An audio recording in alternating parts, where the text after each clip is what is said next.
जो लोग जीते हैं भारतीय जनता पार्टी के लोग, मैं उनको शुभकामना देता हूं और आशा करता हूं कि दिल्ली को जो पिछले इतने दिनों से कष्ट था, दिल्ली में जो स्थानीय समस्याएं थी, उनका ठीक से वो निराकरण करेंगे। जिसने एक दुर्योधन की भांति काम किया कि 5 गांव भी नहीं दूंगा, सुच्यग्रम नैव दास्यामि विना युद्धेन केशव। असंख्य बच्चे, असंख्य युवा, असंख्य बूढ़ों जिन्होंने सोचा था कि भ्रष्टाचार मुक्त भारत बनेगा, जिन्होंने आशाएं पैदा की थी, सबसे पहले तो जो लोग जीते हैं भारतीय जनता पार्टी के लोग, मैं उनको शुभकामना देता हूं और आशा करता हूं कि दिल्ली को जो पिछले इतने दिनों से कष्ट था, दिल्ली में जो स्थानीय समस्याएं थी,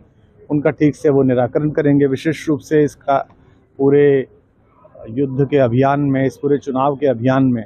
प्रधानमंत्री जी और गृह मंत्री जी ने विशेष रूप से बहुत भूमिका निभाई, माइक्रो लेवल मैनेजमेंट किया। तो सुख और दुख की मिश्रित प्रतिक्रिया है। दुख इस बात का है कि आज से 13 वर्ष पूर्व पूरे भारत में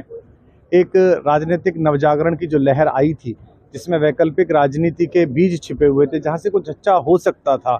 वो सारा युद्ध, वो सारा संघर्ष, एक निर्लज्ज आदमी, एक ऐसा आत्ममुग्ध असुरक्षित व्यक्ति जिसने एक दुर्योधन की भांति काम किया कि 5 गांव भी नहीं दूंगा, सुच्यग्रम नैव दास्यामि विना युद्धेन केशव, सब माधवों के समझाने के बाद भी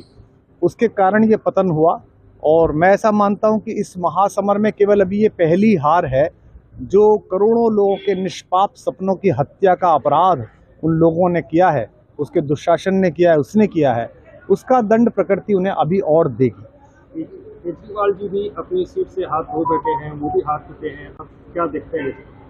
मुझे लगता है कि, और मैं आम आदमी पार्टी में जो बचे हुए कुछ कार्यकर्ता हैं जो किसी लोभ से, लालच से वहां बच गए थे, या जिनकी आंखों पर अभी भी पर्दा पड़ा हुआ था, नहीं निकला, जो इस व्यक्ति का सब कुछ जानने के बाद भी साथ खड़े हुए थे, मैं उन बच्चों से भी अनुरोध करता हूं कि अपने जीवन के विषय में सोचें, अपने अपने कार्य क्षेत्रों में लौटें, किसी राजनीतिक दल में जहां उन्हें जाना है वहां जाएं। कम से कम वो राजनीतिक दल झूठ तो नहीं बोलते, वो राजनीति करते हैं तो कहते हैं कि राजनीति करते हैं, वो ये तो नहीं कहते कि हम कुंभ में आश्रम खोलेंगे, हम तो महामंडलेश्वर हैं, और करते इस प्रकार का दुराग्रहपूर्ण व्यवहार हैं। सो मैं उनसे भी आशा करता हूं कि वो भी इससे बाहर निकले, अपना जीवन संवारे, क्योंकि यहाँ से कोई लौटने की राह अभी बची नहीं है उनके पास, उनके जितने कुकर्म है। आप जब से इसकी स्थापना हुई है पार्टी की, तब से इनके साथ थे, अब इस तरह की स्थिति है, क्या बोलते हैं? देखिए, मैं तो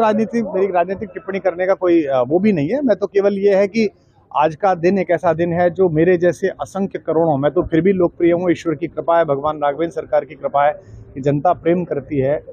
भगवान माधव की कृपा है कि जनता प्रेम करती है। लेकिन असंख्य बच्चे, असंख्य युवा, असंख्य बूढ़ों जिन्होंने सोचा था कि भ्रष्टाचार मुक्त भारत बनेगा, जिन्होंने आशाएं पैदा की थी, वो मित्र हंता व्यक्ति, गुरु हंता व्यक्ति, पारिवारिक मर्यादा तोड़ने वाला व्यक्ति, वो बच्ची जिसने 17 साल 18 साल की आयु में अपना जीवन पूरा उसके चरणों में सौंप दिया, काम करते रहे, उसे अपने घर बुला के पिटवाने वाला व्यक्ति, उसको अपने पाप कर्मों का फल मिला है। इसमें उन सब के प्रति मेरी सहानुभूति है जिन्होंने अपना जीवन, अपना समय बर्बाद किया।